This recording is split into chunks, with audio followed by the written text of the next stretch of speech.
up, snake fans? Muscle Serpents Daily is here, and look what I found in my garage today. A really cool black racer snake. I don't own this. This is just wild on the property. They eat the frogs and probably some various rodents and stuff like that, and we found them wandering around my garage. Look at this. The snakes know that when you're a snake keeper, you come hang out. Yeah, Logan, do you like this guy? How cool is that? How black is that snake? How did you find that? I mean, this snake is about as black as it gets. And I mean, you talk about, people talk about Mexican black king snakes. This thing is way cooler as far as I'm concerned. Daddy, touch him with my... No, you don't want to hit him with the axe now. You don't want to do it. You want to touch him? Maybe it'll bit me. No, he's not going to bite you. Wow. It's amazing I didn't get bit. I thought I was going to get bit picking them up, but I didn't. And they're pretty calm, once you get them. You hold them, and it's nice and warm out here. They're probably just got through breeding season, I think. This guy looks like he's had a couple seasons under his belt, though. So anyway, that's how we're starting off today's video, with a really cool wild caught snake. And now we're going to go into the facility and check out and see what's hatching. Stay tuned. All right, we're going to do a little clutch update here from our Scaleless head blade to Scaleless head blade clutch that we got. I showed it to you a little earlier where they're all shed out now. Let's get some of these babies on the floor here. And these are all our relatively normal looking ones, which are not all normals, because some of them are scaleless heads.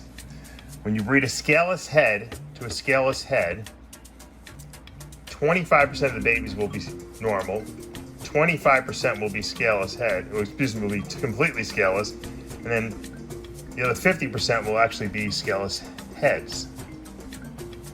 So 25% normal, 25% scaleless, and then 25% scaleless head. Scaleless head means that they're missing some scales on the head, and a lot of times you can't tell. This guy you can definitely tell. You can see there's some scales missing.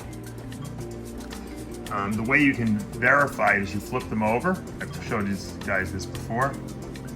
And you look at that last scale right before the vent. I don't know if you can see it. Let me make it out here. And if it's split, if it's got a split in it, which it does, then you know it's a scaleless head.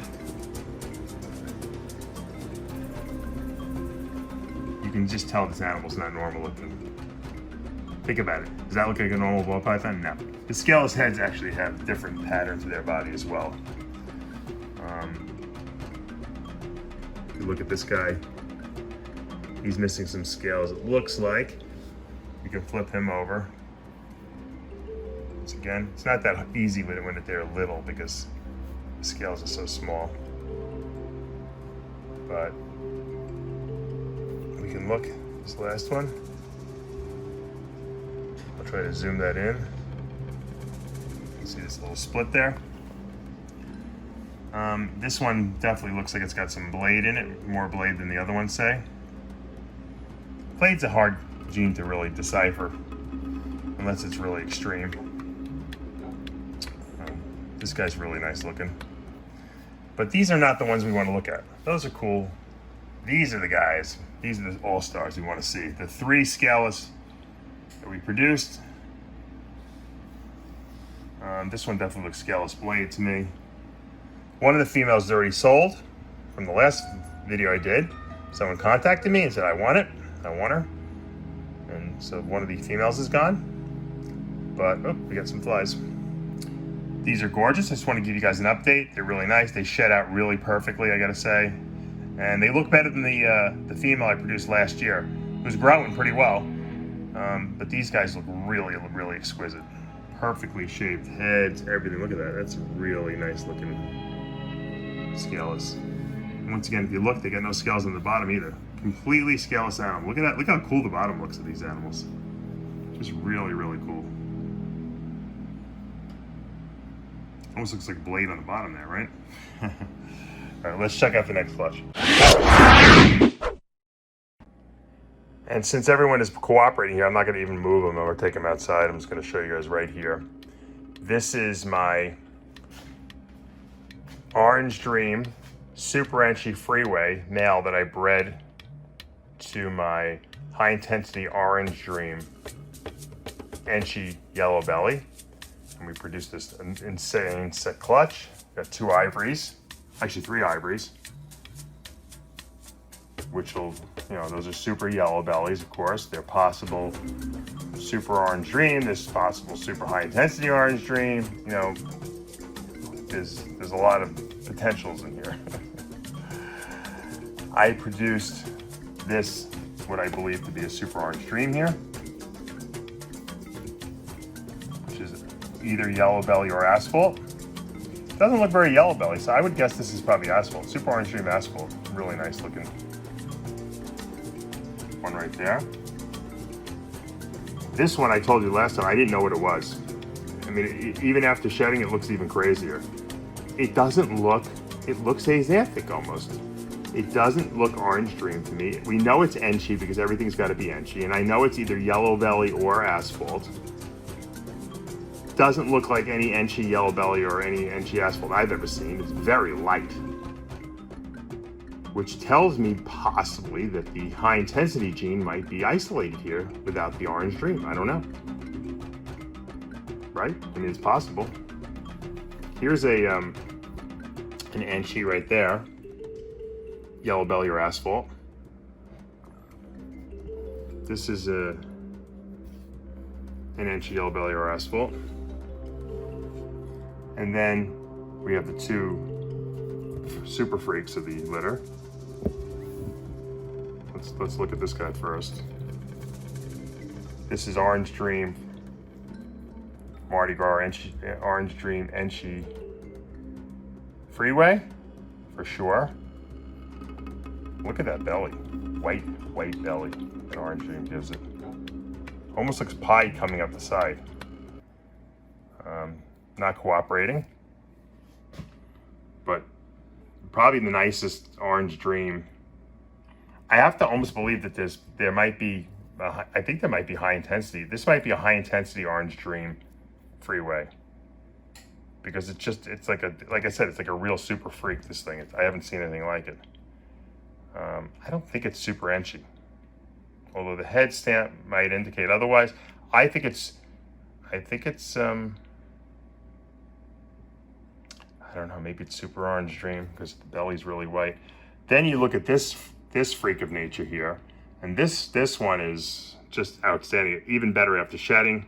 I can't even believe how nice this thing looks. Look at that.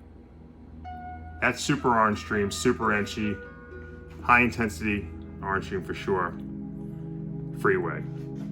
This is the best Freeway I've ever produced, I think.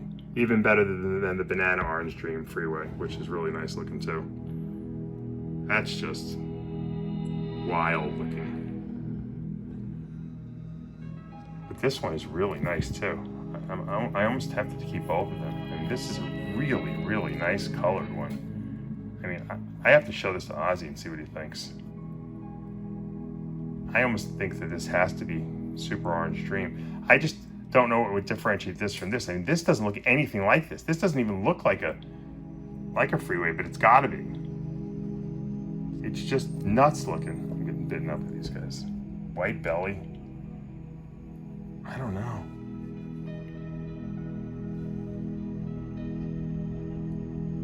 I see Freeway in that, so I have to believe I hit everything. High intensity, super orange dream, super Enchi, Freeway. This has got to be missing something. Maybe it's missing some of the Enchi in it.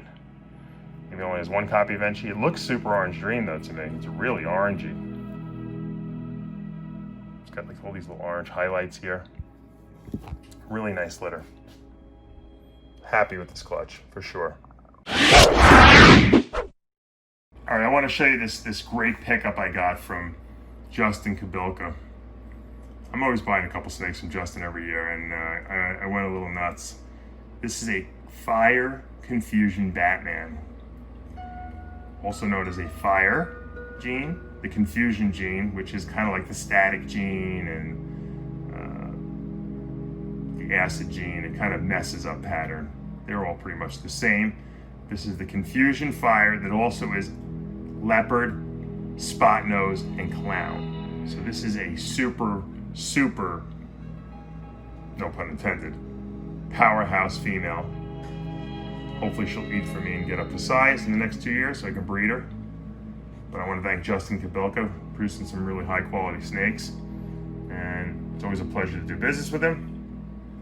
And I wanted to just give you guys a little teaser of this. Look, it's just a really weird, you know, that's why they call it confusion. It's very confusing. I mean, you guys know what a Batman, you know, looks like, or the leopard spot-nosed clown that he produced. Fire obviously makes that a lot brighter. And then of course, this confusion just really, it's like someone took a jigsaw puzzle and just scrambled it.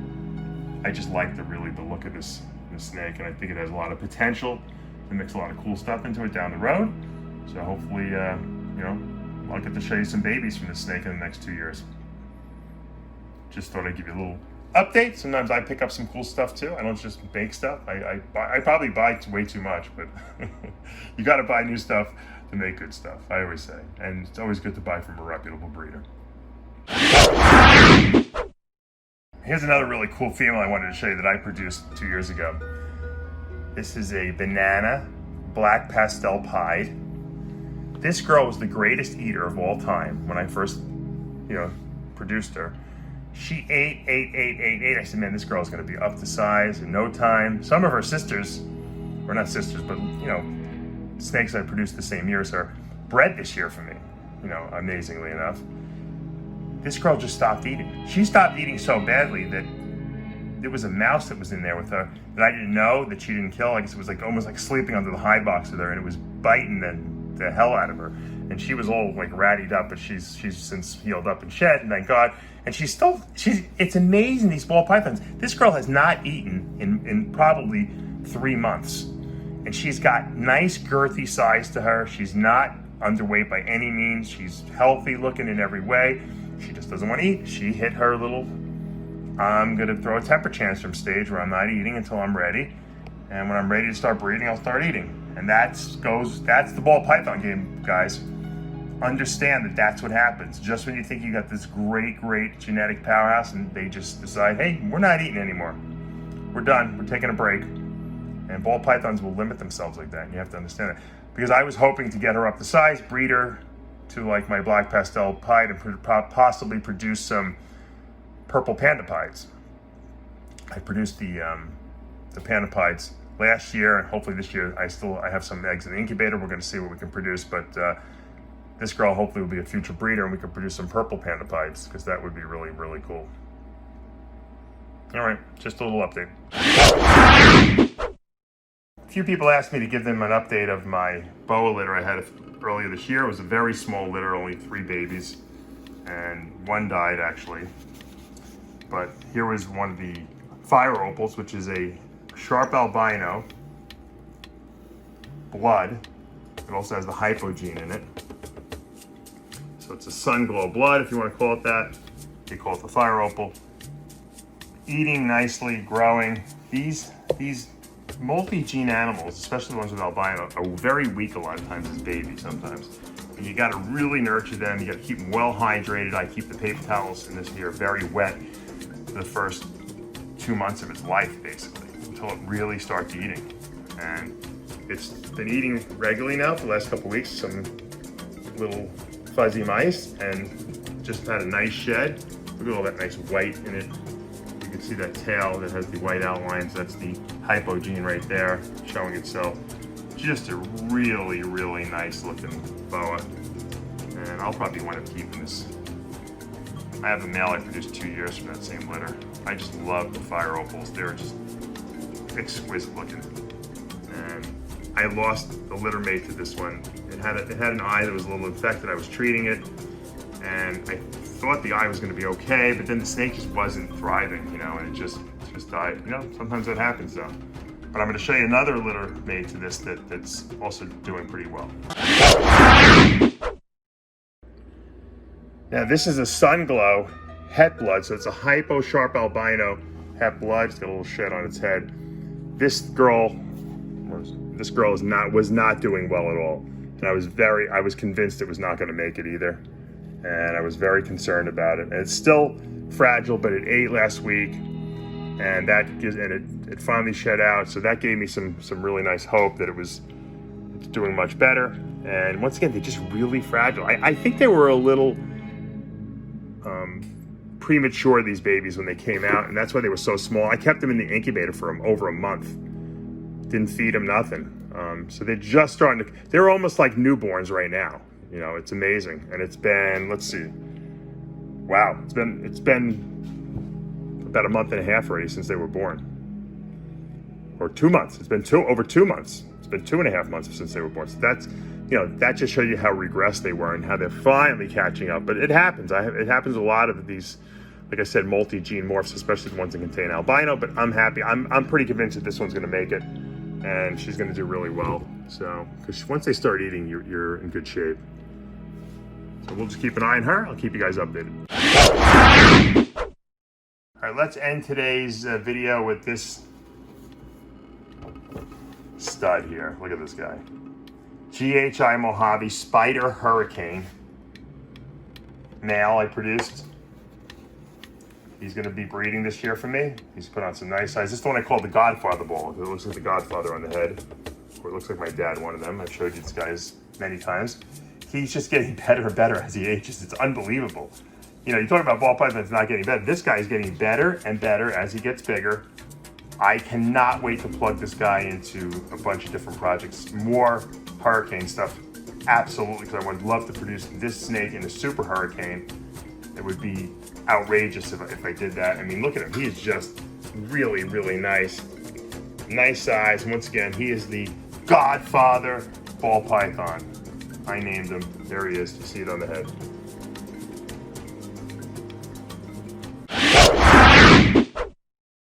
All right, guys, that's it for today.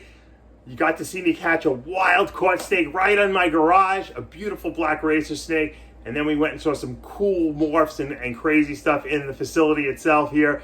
So I got snakes everywhere, all around me. And I think the more I put out there, the more juju out there, the snake juju, they're coming to me like I'm like the Pied Piper there of Hamlin. So, hey, it's all about, you know, enjoying what you do. And I certainly enjoy what I do. And it's great to go in my garage, feed my turtles and tortoises and see a beautiful, gorgeous black racer, something I would absolutely keep as a pet. You know, if they weren't roaming around wild in my front yard. I mean, it's just, how awesome is that? But, you know, that's the advantage of living in Florida, I guess you could say. All right, guys, I hope you're having a great day. You know what to do. Hit that subscribe button, turn on your notifications, hit the like button. We'll see you back tomorrow morning.